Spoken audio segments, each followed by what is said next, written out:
Amit ji, news 18 के इस मंच पर आपका स्वागत है। मेरे साथ हैं अमित शाह, देश के गृह मंत्री, भारतीय जनता पार्टी के चाणक्य, और सबसे ज्यादा इस वक्त भारतीय जनता पार्टी के चुनाव को यहां पर देख रहे हैं, संभाल रहे हैं, तो उस बारे में कुछ चर्चा करेंगे। अमित जी, ये आपका तीसरा चुनाव है जो आप बिहार में आपके उसमें संरक्षण में देखा जा रहा है। तो 2015 में जो है आप दूसरी तरफ थे, ये नीतीश जी और लालू साथ में थे, आपकी हार हुई थी। उसके बाद 2020 में आपकी जीत हुई। इस बार इस चुनाव में आप क्या देख रहे हैं? क्या आंकड़ा दीजिए कि कितनी सीटें आएंगी आप एनडीए के लिए? देखिए, आंकड़ा देना तो बहुत दिक्कत होती है, परंतु मैं आपके चैनल के माध्यम से देश भर के दर्शकों को इतना जरूर बताना चाहता हूं कि इस बार हम 2/3 बहुमत से ज्यादा सीटें जीतकर बिहार में सरकार बनाएंगे। मैं जब 2/3 बहुमत कह रहा हूं तब हम एनडीए की बात कर रहे हैं। एनडीए का गठबंधन 2/3 बहुमत से ज्यादा सीटें जीतकर मोदी जी और नीतीश जी के नेतृत्व में यहां सरकार बनाएगा।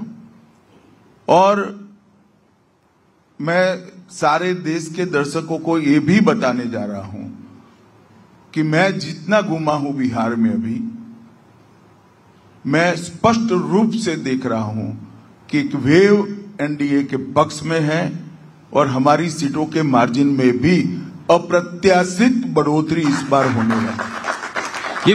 ये क्या वेव देख रहे हैं? किस चीज की वेव है ये? इतने सालों से नीतीश जी की सरकार यहां पे है, तो ये तो प्रो इनकम्बेंसी वाली बात हो गई। देखिए, सरकार कैसी चलती है इसके पर सरकार कितनी लंबी है चुनावी संभावनाओं को प्रभावित करता है। अगर आप सरकार अच्छे से चलाते हो तो स्ट्रेंथ और बढ़ती जाती है। मैं निश्चित रूप से कहना चाहता हूं कि ये 11 साल में जो डबल इंजन की सरकार चली और उसके पहले नीतीश कुमार जी और भाजपा सरकार चली, इसने बिहार के अंदर ढेर सारे परिवर्तन करे हैं जी। मैं सिर्फ 11 साल की बात करता हूं। लगभग बिहार में ही इस 11 साल में 8,52,00,000 गरीबों को प्रति माह प्रति व्यक्ति मुफ्त अनाज 5 किलो मिलता है। लगभग 87 लाख किसानों को सालाना 6,000 रुपया प्रधानमंत्री किसान योजना का मिलता है। इसके साथ साथ 44 लाख लोगों को घर मिल चुका है। 33 लाख और लोगों को घर आवंटित हुआ है। लगभग 3,53,00,000 आयुष्मान भारत का कार्ड, जिसमें 5 लाख रुपए तक का इलाज, हॉस्पिटलाइजेशन, ऑपरेशन, दवाइयां, सारे टेस्ट फ्री मिला है। और लगभग इसमें हजारों करोड़ रुपया बिहार के गरीब का बचा है। जनधन योजना में 6,60,00,000 बैंक अकाउंट, जो कांग्रेस पार्टी 70 साल से नहीं खोल पाई थी, हर गरीब को बैंक अकाउंट हमने दिया है। 1,60,00,000 लोगों को पीने का पानी दिया है। 1,33,00,000 लोगों के घर में गैस का सिलेंडर पहुंचाया है। और इतने ही लोगों के घर में शौचालय बनाने का काम नरेंद्र मोदी जी के नेतृत्व में बिहार की भूमि पर हुआ है। मैं इस सबका योग बना लूं तो भी आप समझ सकते हैं कि कितना बड़ा वेव सृजित कर सकता है। और इसके साथ साथ बुनियादी समस्या है, आज बिहार का कोई कोना ऐसा नहीं है जो पटना से कम 5 घंटे ट्रैवलिंग का टाइम कट हो गया होगा। कोई कोना ऐसा नहीं है। कहीं पर भी जाइए, 2 घंटा, 3 घंटा, 5 घंटा, 4 घंटा। मैं आज ही पूरा दौरा कर आया हूं। सब लोग यही कहते हैं कि जिस प्रकार के रोड बने हैं, गंगा जी पर जिस प्रकार के नए पुल बने हैं, 10 पुल और बन रहे हैं। बिहार को रोड, रस्तों से, पुलों से जोड़ने का काम ये 11 साल में जबरदस्त अच्छे तरीके से हुआ। बिहार 2 एम्स मिले हैं, एक दरभंगा में मिला, दूसरा पटने में है। 2 नए एयरपोर्ट मिले, दरभंगा हो चुका है, पूर्णिया होने जा रहा है, पटना में एक और नया एयरपोर्ट बन रहा है। तो बिहार को एक प्रकार से विकास के रास्ते पर पटरी पर चढ़ाने का काम नरेंद्र मोदी जी और नीतीश कुमार जी के नेतृत्व में हुआ है। और नीतीश बाबू ने 11 साल के अंदर बिहार को पूर्णतया जंगल राज से मुक्ति दिलाने का काम किया। ये वही बिहार है 20 साल पहले जहां जघन्य हत्याकांड होते थे, नरसंहार होते थे, हत्याएं, फिरौती, अपहरण, लूट, इतने सारे किस्से हर रोज अखबारों ने छापना छोड़ दिया था। जब तक 5-6 लोगों का हत्या नहीं होता था अखबार छापता ही नहीं था, वरना रोज वही छापना पड़ता। इस प्रकार का माहौल बिहार में कर रखा था। इससे पूरी मुक्ति मिली है। व्यापार फिर से आया है, बरौनी का कारखाना बन चुका है, ढेर सारे इथेनॉल के प्लांट लगे हैं, पेट्रोलियम रिफाइनरी आ रही है, ढेर सारा काम यहां पर हो रहा है। 2/3 बहुमत 160 सीटों से ज्यादा, ये बहुत बड़ा नंबर है, बहुत बड़ा आंकड़ा है। अगर आप सरकार वापस बनाते हैं तो मुख्यमंत्री कौन बनेगा? देखिए, आप कंफ्यूजन फैलाने का प्रयास न करो। ये पूरा मामला कहां से शुरू होता है मैं कहता हूं। लालू जी की बहुत मन की इच्छा है कि इनके बेटे एक बार मुख्यमंत्री बन जाएं, और सोनिया जी की भी मन की इच्छा है कि उनका बेटा पीएम बन जाए। मैं आज दोनों को कहना चाहता हूं, बिहार में और दिल्ली में कहीं जगह खाली नहीं है। यहां नीतीश बाबू बैठे हैं, वहां मोदी जी बैठे हैं। आपके बेटों के लिए कहीं जगह खाली नहीं है। और हम नीतीश कुमार जी के नेतृत्व में ही चुनाव लड़ रहे हैं। कोई कंफ्यूजन एनडीए गठबंधन में नहीं। तो इसका मतलब वही चुनाव के बाद वही मुख्यमंत्री बनेंगे? मैंने बहुत स्पष्टता से कहा है कि हम उनके नेतृत्व में चुनाव लड़ रहे हैं। डिप्टी सीएम कौन बनेंगे? डिप्टी सीएम का जब चर्चा आएगा तब सबके साथ बैठकर नाम तय करेंगे। परिणाम एक बार आ जाए बैठेंगे। हमारे यहाँ इस तरह की झगड़े नहीं होते कि अंतिम दिन किसी को मनाने के लिए डिप्टी सीएम घोषणा करना पड़े, और जिस दिन घोषणा करे इस दिन बहुत बड़ा वोट बैंक नाराज हो जाए। और बहुत कहावतें भी इसके लिए चलने लगी है। परंतु भारतीय जनता पार्टी जो टीम, एनडीए जो टीम तय करेगी, वो टीम बिहार के विकास को समर्पित होगी, मजबूरी से नहीं तय करेगी। एक सवाल और पूछूंगा अमित जी आपसे। ऑपोजिशन भी बार बार इसको उठाता है, और वो है नीतीश जी की हेल्थ की कंसर्न्स, कि उनकी हेल्थ ठीक नहीं है, इस तरह की बातें वो बहुत जोरों से। आज कल भी तेजस्वी जी ने कुछ कहा कि चाचा जो है हमारे ठीक नहीं है। तो इसको आप कैसे देखते हैं? क्या आपको लगता है कि जिस तरह से वो इस तरह की बातें कर रहे हैं, क्या एक सिंपैथी फैक्टर भी इस चुनाव में दिखाई दे रहा है आपको नीतीश जी के फेवर में? देखिए, जहां तक हेल्थ का सवाल है, नीतीश जी मेरे हिसाब से, मेरी जानकारी के हिसाब से रोज 4 सभा कर रहे हैं, सबके बीच में जा रहे हैं। 4 सभा करती है तो मैं भी करता हूं। 3 मंजिला ऊपर चढ़ना पड़ता है, उतरना पड़ता है जी, और कम से कम 2.5 किलोमीटर 3 किलोमीटर चलोगे तब 4 सभा कर पाओगे। कहां हेल्थ का सवाल है? और लालू राबड़ी के हर सवाल का जवाब नीतीश जी दे रहे हैं, परंतु वो भ्रांति खड़ी कर एक छवि खड़ी कर इससे बाहर निकलना चाहते हैं। महागठबंधन में सीट शेयरिंग को लेकर काफी दिनों तक जो है लड़ाई झगड़ा चलता रहा। बहुत देर बाद वो लोग जाकर किसी कंक्लूजन पर आ पाए। उसके बाद जो है ओवैसी जी ने कहा कि जो है 2% वाला डिप्टी सीएम बनेगा, 12% वाला सीएम, और जो 18% वाला है वो दरी बिछाएगा। तो क्या इसको आप कैसे इसको देखते हैं इनके? नहीं, मैं तो बहुत बारीकी से देख रहा हूं विगत 5 महीनों से।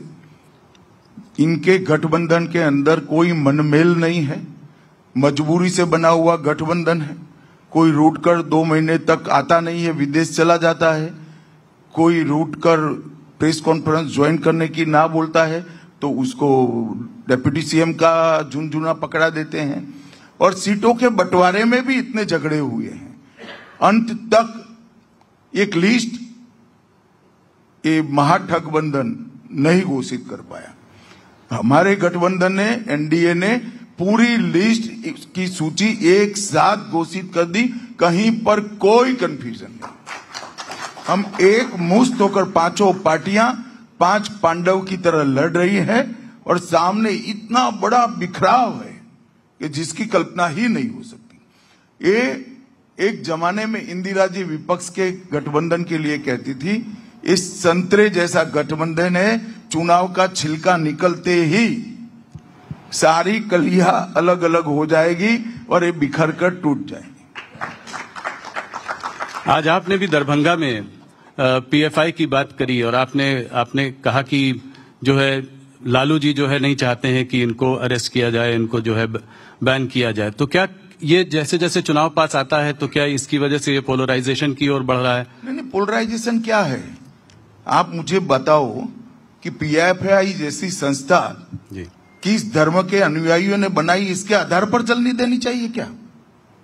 हमारा नीति स्पष्ट है, जो देश के टुकड़े करने की बात करेगा, देश के खिलाफ काम करेगा, वो कोई भी हो उस पर प्रतिबंध लगा दिया जाए और जेल की सलाखों के पीछे ढेर सारे लोग गए हैं जी। इनकी राजनीति ही ऐसी है कि देश की सुरक्षा के लिए उठाए हुए कदमों को वो हिंदू और मुसलमान के तराजू में तोलते हैं। ऐसा नहीं करना चाहिए। देश की सुरक्षा किसी धर्म के साथ जोड़कर देखना ही अपने आप में एक बड़ा गुनाह है। लालू जी कहते हैं कि पीएफआई के संग हो रहा है जो आरएसएस के संग होना चाहिए। अब लालू जी को क्या बताएं, वो राहुल जी तो नहीं है, मगर अपने फायदे के लिए कुछ भी बोल देते हैं। वो राजनीतिक स्कोर करने के लिए ऐसा बोलते हैं, उनकी वोट बैंक को एड्रेस करने के लिए बोलता है। उनको भी मालूम है आरएसएस क्या है और पीएफआई क्या है।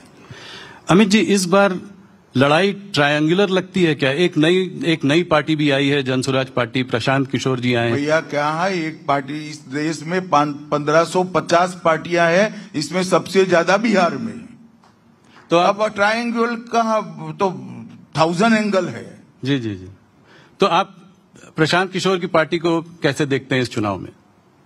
देखिए, सभी को अपनी पार्टी बनाने का अधिकार है, उन्होंने भी पार्टी बनाई है, मगर मुझे पूरा चुनाव स्पष्ट दिख रहा है कि मुकाबला एनडीए और महागठबंधन के बीच में है और इसमें बहुत जाड़ी एज एनडीए के गठबंधन को प्राप्त है। तो वोट नहीं कटेगा इनके वजह से, दोनों तरफ कोई खास फर्क नहीं पड़ेगा? नहीं, वोट तो मिलेगा, सभी को मिलता है। अब किसी पार्टी में किसी को टिकट नहीं मिला, वहां जाकर खड़ा रह गया तो कुछ वोट तो ले ही जाता है। एक चीज और तेजस्वी जी ने शुरू की है, वो कहते हैं विक्ट्री बिहार में, फैक्ट्री गुजरात में। प्रशांत किशोर भी कह रहे हैं कि जो है बुलेट ट्रेन गुजरात में चलती है, पैसेंजर ट्रेन जो है बिहार में चलती है। तो इस तरह के जो चुनाव के समय में जो इस तरह के बयान आ रहे हैं, इनको आप कैसे देखते हैं? ये चुनाव के समय के ही बयान है। मैं लालू प्रसाद यादव जी को पूछना चाहता हूं कि बरौनी का कारखाना किसके समय में बंद हुआ? उनके गठबंधन के समय में बंद हुआ, जो मोदी जी ने चालू किया जी। इतने सारे इथेनॉल बनाने के कारखाने किसके समय में लगे? मोदी जी के समय में लगे। पेट्रो रिफाइनरी किसके समय में आएगी? मोदी जी के समय में आएगी। पीएम मित्र पार्क, जिसके अंदर हजारों करोड़ का इन्वेस्टमेंट होगा, टेक्सटाइल पार्क बना, वो किसके समय में बना? मोदी जी के समय में बना। और ये सारा बिहार का इंडस्ट्रियलाइजेशन जो बंद हुआ, वो किसके समय में बंद हुआ? लालू जी के समय में बंद हुआ। कानून और व्यवस्था के चलते बंद हुआ। नीतीश बाबू ने 20 साल तक कानून और व्यवस्था अच्छा सुधारा है। मोदी जी ने पहले इंफ्रास्ट्रक्चर को सुधारा, अब बिजली के कारखाने लग रहे हैं और अब उद्योग भी यहां आ रहा है, आईटी पार्क भी यहां बन रहे हैं और अच्छे एजुकेशनल इंस्टीट्यूट भी यहां बन रहे हैं। जी। राहुल गांधी ने जब यहां पर अपनी यात्रा शुरू की थी तो वोट चोरी यात्रा शुरू की और उसके बाद फिर वो थोड़ा विदेश चले गए और फिर वापस आए। वोट चोरी कितना बड़ा मुद्दा है? क्या आपको लगता है, उनका कहना यह है कि महाराष्ट्र और हरियाणा का चुनाव जो है आपने चोरी कर लिया उनसे, और बिहार में भी अब आप ऐसा ही करने वाले हैं? मेरी तो कई बार समझ में नहीं आता कांग्रेस पार्टी कैसे सोच रही है। अब कर्नाटक का वो कुछ प्रेजेंटेशन बता रहे थे। कर्नाटक में सरकार किसकी है? कांग्रेस की। कांग्रेस की है। तो क्या उन्होंने भी वोट चोरी करा है? हिमाचल का भी दिखा रहे थे। जहां तक बिहार का सवाल है, वोट चोरी का यात्रा इसलिए निकाला कि यहां से चुनाव आयोग के अभियान के कारण मतदाता सूची से घुसपैठियों को चुन चुन कर बाहर निकाला जा रहा था। मैं बिहार की जनता को पूछना चाहता हूं कि बिहार की मतदाता सूची में घुसपैठियों का स्थान होना चाहिए क्या? हमारा मत तो बहुत स्पष्ट है। देश में किसी भी घुसपैठियों को वोट देने का अधिकार नहीं मिलना चाहिए। और ये लोग घुसपैठ भी इसलिए होने देते हैं और घुसपैठियों को प्रोटेक्ट भी इसलिए करते हैं कि घुसपैठियों को वो अपनी वोट बैंक मानकर चलने। राहुल बाबा, जितना यात्रा निकालना है इतना निकालो। इस देश से घुसपैठियों को एक एक कर चुन चुन कर भारतीय जनता पार्टी की मोदी सरकार बाहर करेगी, ये हमारा संकल्प है। तो इस एसआईआर एक्सरसाइज जो बिहार में हुई उसमें भी काफी घुसपैठिए पकड़े गए, निकाले गए हैं। देखिए, मतदाता सूची से काफी लोग निकाले गए हैं। कौन निकला है? जो अपने नागरिक होने का प्रमाण नहीं दे पाया वो निकला है जी। तो भारतीय नागरिक होते तो अपना प्रमाण दे ही देते। मुझे या आपको कोई तकलीफ नहीं है जी। हमें जो पूछेंगे हम जवाब देंगे, अपना डॉक्यूमेंट्स देंगे। मगर जो वोट कटे उसमें से सिर्फ 3 ही अपील आया है। अगर अन्याय हुआ है तो अपील होता है या नहीं होता जी। इसका मतलब कि जो कटे हैं वो सच अर्थ में भारतीय नागरिक नहीं थे, उनके ही नाम कटे। अब जैसे जैसे चुनाव पास आता जा रहा है पर्सनल अटैक बढ़ने शुरू हो गए हैं। अभी राहुल जी ने आज कुछ मोदी जी के बारे में कहा है कि वोटों के लिए मोदी जी कुछ भी करेंगे। अगर आप बोलोगे तो स्टेज में नाचकर भी दिखाएंगे। हमारे संग बघेल जी यहाँ आज दिन में जुड़े हुए थे। बघेल जी ने कहा मोदी जी किसी भी स्तर तक जा सकते हैं वोटों के लिए। क्या कहना चाहेंगे? देखिए, तो अब राहुल जी का सवाल है, इनका स्तर कितना नीचे उनको गिराना है। मगर राहुल जी चुनाव में मोदी जी का विरोध करते करते, मोदी जी को अपमानित करते करते छठ मैया का अपमान कर बैठे हैं, वो उनको मालूम नहीं है। आज कुछ बोला है उन्होंने जी।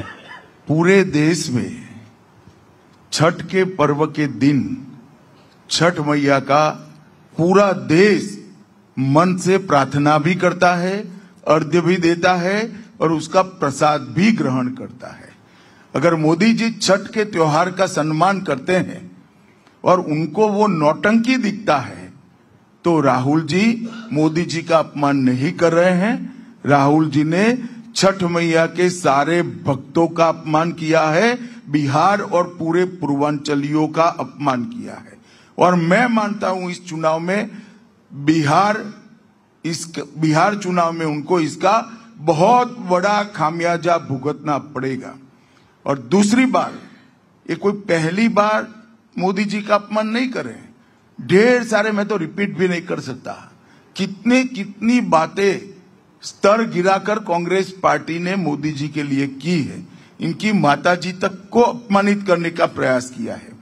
परंतु जितनी बार कांग्रेस ने मोदी जी का अपमान करने के लिए स्तर गिराकर बात करी है, हर बार वो स्तर गिरे हुए कीचड़ में से कमल बहुत अच्छे तरीके से खिलकर बाहर आया है। मुझे पूरा विश्वास है बिहार के इस चुनाव में छठ मैया का अपमान और नरेंद्र मोदी जी का अपमान दोनों को बिहार के मतदाता भूलेंगे नहीं। मतदान के दिन 6 तारीख और 11 तारीख दोनों दिन यूपीए गठबंधन को इसका खामियाजा भुगतना पड़ेगा। जैसे ही महागठबंधन में तेजस्वी जी मुख्यमंत्री चेहरे के रूप में सामने आए, उधर लारा घोटाला के भाई कहां पर बनना कहां है? मतलब उन्होंने तो अपना कैंडिडेट घोषित किया है। सबको आपको भी बना सकते हैं, मगर ना बहुमत मिलना है ना मुख्यमंत्री बनाना है। उनका ख्याली पुलाव पका रहे हैं भाई। उनका कहना यह है कि जैसे ही उनका नाम घोषित हुआ वैसे ही लारा घोटाला के चक्कर में दिल्ली में जो है कार्यवाही शुरू हो गई है। उसको कहते हैं ये कि ये विच हंटिंग है। इसको आप कैसे देखते हैं? देखिए, आपको थोड़ा स्टडी करना चाहिए वो केस का। वो बहुत पुराना एफआईआर है और कार्यवाही शुरू नहीं हुई। कार्यवाही कब की चल रही है? कानूनी कार्यवाही में, क्रिमिनल जस्टिस सिस्टम में एक स्टेज आता है जब चार्ज फ्रेम किया जाता है, और कब के चार्ज फ्रेम के खिलाफ स्टे लेकर बैठे थे, इसलिए सेशन कोर्ट चार्ज फ्रेम नहीं कर पाता था। अब स्टे उठ गया, इसलिए चार्ज फ्रेम हो गया। वो कोइंसिडेंट है, और उनके खिलाफ तो इतने केस है। आज भी लालू जी सजायाफ्ता व्यक्ति है, बेल पर है। कहां नया केस रजिस्टर करने की जरूरत है? ढेर सारे केस हैं। वक्फ कानून भी अब इस समय चुनाव के माहौल में उछल रहा है। तेजस्वी जी ने, कांग्रेस ने, सबने कहा है कि पावर में आते ही जो है इसको हम डस्टबिन में डाल देंगे। क्या ना वो संविधान समझते हैं, ना कानून समझते हैं। मैं इसकी डेप्थ में जाना नहीं चाहता, परंतु मैं बिहार की जनता और देश की जनता को जरूर कहना चाहता हूं, जब तक भारतीय जनता पार्टी का एक भी सांसद संसद में है, वक्फ कानून के सुधार को आंच नहीं आएगी। वो भारतीय जनता पार्टी का वादा है। एक और जो ऑपोजिशन बात करता है बार बार, वो करता है महंगाई की, बेरोजगारी की और पलायन की। कहता है कि यहाँ इतने सारे ग्रेजुएट्स हैं जिनको नौकरी नहीं मिलती, बिहार से लोगों को बाहर जाना पड़ता है नौकरी करने के लिए, और बेरोजगारी बढ़ती जा रही है। इसको आप कैसे देखते हैं? देखिए, सिर्फ नौकरी अकेला मुद्दा नहीं था। बिहार के अंदर गांव में शुद्ध पीने का पानी नहीं मिलता था, घरों में बिजली नहीं मिलती थी। मैंने भी बिहार में देखा है कि चार्जर के लिए वो छोटे इन्वर्टर कहते हैं ना, वो लेकर दुकानें लगती थी फोन चार्ज करने के लिए। आज बिहार में 24 घंटा बिजली मिलता है, हर घर में पानी भी पहुंचा है, हर घर में शौचालय पहुंचा है, और इंफ्रास्ट्रक्चर बनने के बाद, बिजली के कारखाने लगने के बाद ढेर सारा इन्वेस्टमेंट भी आया है। और आगे ये जो नींव पड़ी है, ये नींव पर बड़ी इमारत बनने जा रही है, और वो केवल और केवल नीतीश जी और मोदी जी ही कर सकते हैं। लालू जी ने तो हरे भरे बिहार को बर्बाद करने का काम किया था जंगल राज के माध्यम से। अमित जी, आप ये शराबबंदी को कैसे देखते हैं? इस चुनाव में ये भी एक मुद्दा बनकर आगे आया है। ऑपोजिशन पार्टीज ने जो है कहा है, तेजस्वी जी ने कहा है कि जब वो आएंगे तो टौड़ी पर जो है वो बैन उठा देंगे, और एक आध पार्टियों ने और भी कहा है कि जैसे ही पावर में आएंगे घंटे भर में शराबबंदी का बैन जो है उठा देंगे। इसको आप कैसे देखते हैं? देखिए, नीतीश बाबू ने बड़े मन के साथ बिहार की माताओं बहनों को शराबबंदी से सम्मान पूर्वक जीवन जीने के लिए मौका दिया है। वो एनडीए सरकार की पॉलिसी है। एनडीए के सभी घटक दल इसके साथ बंधे हुए भी है और इसको मानते भी। थोड़ा सा बात करें चुनावी वादों का। आप लोगों ने भी वादा किया है, ऑपोजिशन भी वादा कर रही है। मैं शुरुआत करता हूं आप लोगों के वादों से। हमारा कोई वादा नहीं आया है, हमने तो काम ही कर दिया है। हमारा अभी वादा तो आना बाकी है भैया जी। नहीं तो एक काम जो आपने कर दिया है, जो कि 1,41 लाख महिलाओं को आपने 10,000 दिया है। एक एंटरप्रेन्योरियल सेटअप बनाया है यहाँ की महिलाओं के लिए, जिससे कि महिलाओं कोऑपरेटिव बनाया जी। तो मैं आप सवाल ये पूछना चाहता हूँ, इसके अलावा इलेक्ट्रिसिटी भी आपने प्रॉमिस की है कि इतने यूनिट्स फ्री कर देंगे। प्रॉमिस नहीं किया है, कर दिया है। इसका जो है बिहार के बजट पर क्या असर पड़ेगा? क्या ये सब फ्री भी नहीं है? देखिए, हमने अगले 5 साल में बिहार के जीएसडीपी में जो बढ़ोतरी होने वाली है, वो बढ़ोतरी और फिस्कल डेफिसिट न बढ़े, उसका कैलकुलेशन कर ये सारे काम किए। और आप माफ करना मुझे, ये एक कंटिन्यूअसली चलने वाले, गरीबों को एम्पावर करने वाले कार्यक्रम का एक हिस्सा है। जैसे हमने घर दिया जी, बिजली दी, गैस दिया, शौचालय दिया, 5 किलो अनाज दिया, हमने गैस का सिलेंडर दे दिया, 5 लाख तक का सारा इंश्योरेंस उनको, मतलब दवाइयों का खर्चा फ्री कर दिया। अब उसको काम करना है। काम करना है तो पूंजी नहीं है। पहले तो जो कमाते थे वो सारा चला जाता था ये सब चीजों में, लकड़ियां, टहनियां, केरोसिन लाना पड़ता था, और दवाइयों में खर्च हो जाता था, अनाज नहीं था, अनाज में खर्च हो जाता था, खाने पीने में। अब ये सारी चीजों से बिहार का गरीब मुक्त हुआ है। वो कुछ करना चाहता है। तो ये जो 10,000 रुपया दिया है वो सीड मनी के रूप में दिया है, जो उसकी पूंजी के रूप में काम में आएगा, और ये 10,000 से नहीं रुकेगा। आगे जाकर ये 10,000 सीड मनी का उपयोग कर 2 लाख रुपये तक की लोन बिहार के गरीबों को मिलने वाली है, जिससे वो छोटे अपने कारोबार कर पाएगा और आत्मनिर्भर होने की दिशा में आगे बढ़ेगा। एक और इतनी बड़ी संख्या में जो गरीब है उनको 2 लाख रुपए का लोन देकर छोटे कारोबारों में एंगेज करना, उनको आत्मनिर्भर बनाना, और दूसरी ओर इतना बड़ा इंफ्रास्ट्रक्चर का निर्माण कर रोजगारी जनरेट करना, और इंफ्रास्ट्रक्चर का निर्माण करने के बाद, बिजली बनाने के बाद जो कल कारखाने आएंगे उसमें भी रोजगारी का निर्मित होगा। तो ये वैज्ञानिक तरीके से एक बनाया हुआ कार्यक्रम है। इसको बदनाम करने के लिए ना मीडिया ने ना ऑपोजिशन ने आइसोलेशन में एक चीज को उठाकर नहीं देखना चाहिए। तेजस्वी जी कह रहे हैं कि अगर उनकी सरकार बनी तो हर बिहार के घर में एक सरकारी नौकरी देंगे। क्या ये संभव है? क्या ये हो सकता है? आप मानते हो क्या? नहीं, मैं तो आंकड़ों पर जाना चाह रहा था कि अभी सिर्फ 25-26 लाख नौकरियां हैं और करीब कम से कम 3 करोड़ परिवारों को नौकरी। इतने सारे व्हाट्सएप घूम गए जी कि 2 करोड़ 80 लाख परिवार 20 लाख नौकरी दे चुके हैं। 2 करोड़ 60 लाख नौकरी गुना 40,000, 12 लाख करोड़ रुपया चाहिए। बिहार के बजट से 3 गुना पैसा चाहिए जी। अब वो तो मानते हैं कि वो जो बोलते हैं सब लोग मान लेते हैं, मगर बिहार के युवा को वो अंडर एस्टिमेट कर रहे हैं। मेरे पास तो बिहार से ही व्हाट्सएप आए कि कहां से दोगे इतना पैसा। मगर एक सूत्र है, वचन से क्यों, वचन देने में क्यों दारिद्र रखना चाहिए? देना चाहिए। ये लोग दे रहे हैं। इनको मालूम है कि उनको सत्ता में नहीं आना है, वचन पूरा करने की उनकी नौबत ही नहीं आनी है, इसलिए अनाप शनाप घोषणा पत्र बना दी।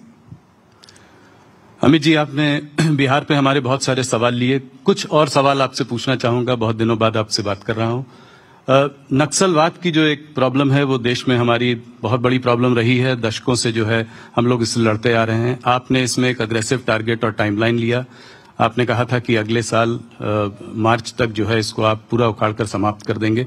बहुत नक्सलवादियों ने सरेंडर किया है, बहुत काम हुआ है इस पे। क्या जो कुछ बचा खुचा काम जो बचा है 11 डिस्ट्रिक्ट्स में जहां नक्सलवाद अभी भी है, क्या आप अपनी डेडलाइन पर अडिग हैं? नहीं, बिल्कुल। मैं विश्वास से मानता हूं कि 31/3/2026 को ये देश पूर्णतया नक्सलवाद से मुक्त हो जाएगा। और बिहार नक्सलवाद से मुक्त हो गया है, और इसीलिए अब बिहार में 3 बजे तक मतदान नहीं होगा, 5 बजे तक पूरा मतदान होने वाला है। तो अमित जी, मेरे कुछ एक आध फॉलोअप सवाल ये हैं कि कितने नक्सल बचे हैं, कब तक वो खत्म हो जाएंगे, कैसे, अभी और क्या कार्यवाही आगे होगी? राहुल जी, थक जाओगे जी। गिनती में आप मत पड़िए, इसमें ही आपका भला है। मैं देश की जनता को इतना बताना चाहता हूं, 11 साल से नरेंद्र मोदी सरकार इस पर काम कर रही है। 19 के बाद इसका डिटेल प्लानिंग हुआ, 650 से ज्यादा कैंप बने हैं, ढेर सारे नक्सल सरेंडर हुए हैं। उसमें से उनका ही एक पुलिस का दल डीआरजी बनाया गया। और छत्तीसगढ़ में कांग्रेस की सरकार थी, इसके कारण हम अटके हुए थे। छत्तीसगढ़ की सरकार ने जनता ने भाजपा सरकार बनाई। अब हमारे लिए बहुत अनुकूल भूमि है, और 2026 31 मार्च को नक्सलवाद इस देश से समाप्त हो जाएगा। मैं आपके मंच के माध्यम से फिर से एक बार नक्सलियों को कहना चाहता हूं कि आपके लिए मेन स्ट्रीम में आने के दरवाजे खुले हैं। बहुत सारे लोग सरेंडर किए हैं, हथियार डाल दीजिए, आप भी सरेंडर करिए। मगर सरेंडर नहीं करेंगे तो हमारी कार्य योजना है, और हम सरेंडर करें या न करें, इस देश को नक्सलवाद से मार्च 26 तक मुक्त करा देंगे। लेफ्ट पार्टीज का कहना है कि ये जो है एक्स्ट्रा जुडिशियल किलिंग्स हैं, इनसे बात क्यों नहीं करते हैं हम? और वापस जब ये लोग जेल से छूट कर आएंगे तो क्या फिर इस हमारी तरह का... सरकार का स्पष्ट नीति है, जिसके हाथ में हथियार होगा इससे कभी बात नहीं। कनपट्टी पर बंदूक रखकर बात होती है क्या? और बात क्या करना है? जहां जहां नक्सल मुक्त हुआ, हर गांव में पानी पहुंचा, बिजली पहुंची, राशन कार्ड पहुंचा, अनाज पहुंचा है, दवाइयां पहुंची है, स्कूल पहुंची है, मोबाइल टावर पहुंचे हैं और रोजगारी की योजनाएं भी पहुंची। इस तरह से बात नहीं हो सकती। और यह सिद्ध कर रहा है कि कांग्रेस पार्टी और लेफ्ट पार्टी इसका वैचारिक पोषण करती थी, इसीलिए वो उनके समर्थन में बयान दे रहे हैं।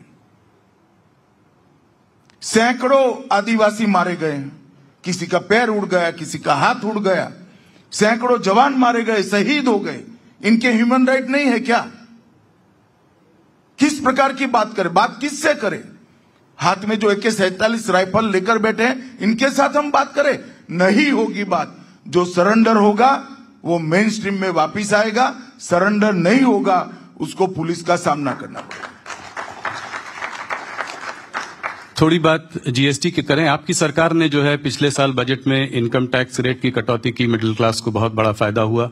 अभी GST रैशनलाइज करा है तो उससे भी जो है लोगों के हाथों में बहुत पैसा आया है, अच्छा पैसा आया है। तो क्या आपको लगता है कि इसका लाभ एक आम आदमी को मिल पाया है और क्या इससे इकोनॉमिक एक्टिविटी बढ़ेगी, इन्वेस्टमेंट बढ़ेगा? जरूर मिल पाया है। 395 चीजें 28% और 18% पर थी, इसको 5% या 0% टैक्स कर दिया।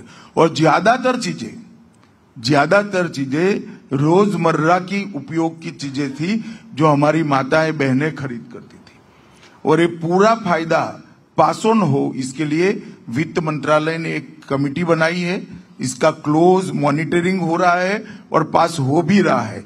इसीलिए इस बार दीपावली और छठ पूजा में, भैया दूज में विक्रम रिकॉर्ड तोड़ने वाली खरीदी हुई है और व्यापारी बहुत खुश है, महिलाएं भी खुश है।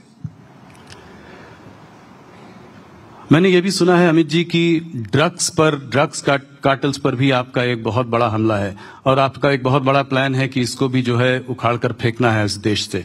तो इसके बारे में कुछ हमें बताएं कि कहां पे इस पर आपके क्या टारगेट्स हैं, कैसे आपने इसको अप्रोच किया? देखिए, ये बहुत गंभीर समस्या है जी, जो हमारी आने वाली नस्लों को खोखला करती हैं। हमने 5 साल में इसका इंफ्रास्ट्रक्चर बनाने का काम पूरा कर लिया है। 5 साल में से 3 साल हमने अपने ही रिकॉर्ड तोड़ते गए, रिकॉर्ड तोड़ ड्रग्स जब्त किया है, जलाया भी है रिकॉर्ड बनाकर, और ढेर सारे अपराधियों को पकड़ा भी है। अब पूरे भारत के सभी राज्यों की पुलिस और सेंट्रल एजेंसियां मिलकर इनकी कार्टेल की बड़ी मछलियों को घेरने के लिए कार्य योजना बनाई है। और मैं आशा करता हूं कि 2-3 साल के अंदर ड्रग के सिनेरियो में भारत में ड्रास्टिक गिरावट आएगी और बहुत अच्छी सफलता हमारे देश की सभी राज्यों की पुलिस को मिलेगी। सब लोग एक साथ एकमुश्त होकर ड्रग के दूषण के सामने जंग लड़ रहे हैं। एक सवाल SIR के बारे में मैंने आपसे पूछा था, एक बड़े पर्सपेक्टिव पे ये जानना चाह रहा था कि अभी जो है इलेक्शन कमीशन ने अनाउंस किया है कि 12 स्टेट्स और यूनियन टेरिटरीज में ये एक्सरसाइज करेगी। काफी सारी स्टेट्स हैं, वेस्ट बंगाल, तमिलनाडु, वो कह रही हैं कि कोई भी हालत में हम इसको करने नहीं देंगे। तो ये संभव हो पाएगा क्या इनके इतने स्ट्रांग रेजिस्टेंस के बाद? देखिए, तो चुनाव आयोग को देखना है, हमें नहीं करना है। मगर हमारी पार्टी का, पूरे NDA का चुनाव आयोग को SIR के लिए समर्थन है। और SIR कोई पहली बार नहीं हुआ है, 1955 से लेकर 2004 तक हुआ है SIR। कांग्रेस के समय में भी कई बार SIR हुआ है। कितने सारे लोगों की मृत्यु होती है, कितने सारे नए मतदाता आते हैं, कितने सारे लोगों के एड्रेस बदलते हैं, ढेर सारे घुसपैठिए घुसे। तो मतदाता सूची का शुद्धिकरण होना ये बहुत जरूरी होता है। और मैं नहीं समझता इसमें सहयोग करने की जगह विपक्ष क्यों इसका विरोध कर रहा है। उनको दूषित मतदाता सूची ही चाहिए जिसके आधार पर वो असली जनादेश को छिपा सकते, इसलिए वो इसका विरोध करते हैं। वरना सबने सहयोग करना चाहिए। हर बूथ में हर पार्टी को अपना एजेंट बनाने की छुट्टी दी है चुनाव आयोग ने। हर स्तर पर सुनवाई की प्रोविजन रखा है। सुप्रीम कोर्ट तक गए, सुप्रीम कोर्ट ने भी इसको अप्रूव करा। अब क्या आपत्ति है? मैं तो समझ नहीं सकता। केवल घुसपैठियों को बचाने के लिए विशेषकर बंगाल और बंगाल की मुख्यमंत्री एसआईआर का विरोध कर रही है। भारतीय जनता पार्टी एसआईआर की एक्सरसाइज के साथ, एनडीए एसआईआर की एक्सरसाइज के साथ एक मुश्त होकर चुनाव आयोग के समर्थन में। आपने बंगाल की बात छेड़ी तो बंगाल पे सवाल पूछूंगा। उसका भी चुनाव आने वाला है अगले साल। इस बार भारतीय जनता पार्टी की क्या रणनीति रहेगी? आपने 2019 में 41% वोट शेयर लाए थे, अच्छी सफलता मिली थी लोकसभा चुनाव में। उसके बावजूद आप जो है वहां पे स्टेट इलेक्शन नहीं जीत पाए पिछली बार। अच्छी सीटें आई, 77 सीटों तक आप गए। अगले बार रणनीति क्या होगी? क्या आपको उम्मीद है कि सरकार पश्चिम बंगाल में आपकी बनेगी? आप चुनाव को इस तरह से नहीं देख सकते। आपने बड़े सरलता से कि स्टेट इलेक्शन नहीं जीत पाए, मगर स्टेट इलेक्शन में क्या हुआ? भारतीय जनता पार्टी की 4 सीटें थी, 77 हो गई। 100 साल से भी पुरानी और आधी सदी जिन्होंने बंगाल पर राज किया वो कांग्रेस पार्टी की 0 सीट। 25 साल तक जो जिन कम्युनिस्टों ने राज किया है उसकी बंगाल में 0 सीट। तो भारतीय जनता पार्टी ने अपनी जमीन प्राप्त कर ली है, एक नींव बनी है और ये नींव पर आगे बड़ी इमारत बनेगी। इस बार बंगाल चुनाव निश्चित रूप से भारतीय जनता पार्टी जीतने जा रही है, इसका मुझे पूरा विश्वास है। किसी चेहरे को आगे करके लड़ेंगे कि जैसे पहले मोदी जी को चेहरा मानकर लड़ रहे थे वैसे ही लड़ेंगे बंगाल में? नहीं, वो तो बंगाल यूनिट को तय करना है। अभी बैठे भी नहीं है जी। सभी लोग बिहार में लगे हैं। जब चुनाव आएगा तब तय करेंगे। थोड़ा बात तमिलनाडु की करना चाहता हूं। वहां पर आपका एआईडीएमके के संग गठबंधन है इस बार। क्या कुछ बात विवेक जी से भी हो रही है इस वक्त भारतीय जनता पार्टी की? ऐसी कुछ अटकलें हैं तो मैंने सोचा आपसे सीधे पूछूं। देखिए, जो भी फैसला हम करेंगे एनडीए के सभी घटक दल साथ में बैठकर करेंगे। ये बात निश्चित है, हम एनडीए को बड़ा करना चाहते हैं। तो आप डिनाई नहीं कर रहे हैं कि इससे बातचीत हो सकता है, चल भी रही हो? मैंने ये भी नहीं कहा कि बातचीत हो रही है। मैंने ये कहा है जो फैसला करेंगे वो एनडीए के घटक दल साथ में बैठकर करेंगे। कुछ जगहों पे ये भी खबर है कि कांग्रेस भी उनसे बात करने की कोशिश कर रही है। ये सभी लोग कर सकते हैं, इसमें क्या है। केरल पे एक सवाल मेरा, आपने कहा था कि 25% सीट जो है लोकल बॉडी इलेक्शंस में आपको इस बार जीतने की उम्मीद है, तो वहां पे भी स्टेट इलेक्शन है।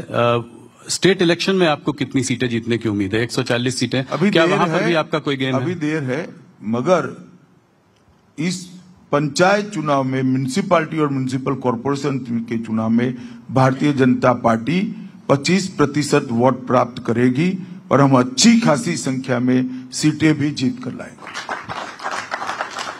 अमित जी, एक आध दो और सवाल आखिरी में।